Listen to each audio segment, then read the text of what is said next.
Hey guys, we're going to work on a standing spinal twist today. There are a couple things that are easy to kind of go awry when we do this one, and so I'm going to point those out to you, and hopefully those are going to be helpful as you continue on your yoga practice. Here we go.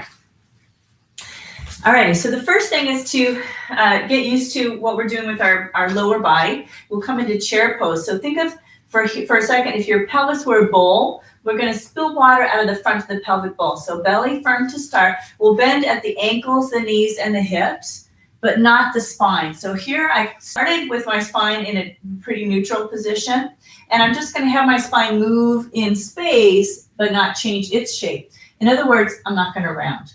Okay, so folding into chair pose, feet all the way together. And then from here, I want to keep my head and my tail exactly on the same line. So one thing you can do is visualize that you had a line painted down the middle of your mat. And from a helicopter view, your spine stays on that line. So as you start to twist, inevitably, the head and the tail try to veer off that line. That happens very often. So as I start to twist, I'm going to try to keep my head and tail on that same line. Now, a couple variations that are possible here. Keeping the spine long, rotating. You can bring your hands to the outside of your thighs. That's the first step.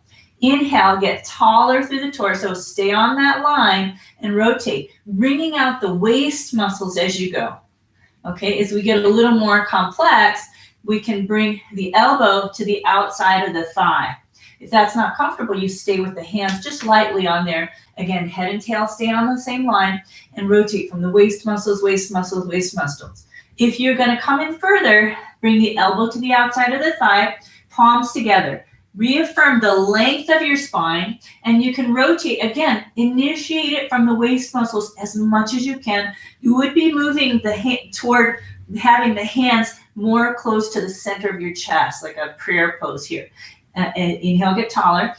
Exhale, rotate, rotate, rotate, rotate. From the waist muscles, you can even look up here to continue that twist.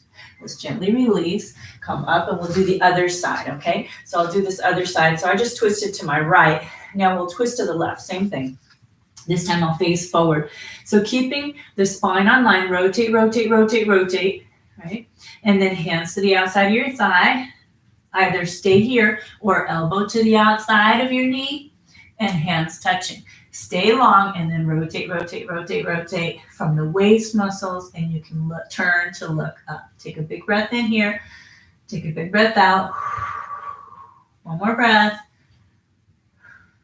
Gently release. Hands to thighs, and let's stand ourselves up. Okay, so that's a simple standing spinal twist, moving from chair pose. So that's great for the spine. A lot of little muscles along either side of the spine are involved in twisting.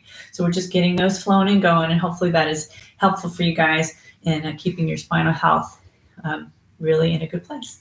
Hope this is helpful. Make sure you hit subscribe if you want to receive more of these videos, and you can continue to learn and grow and hopefully feel better and better. Thanks so much. Have a great day. Bye.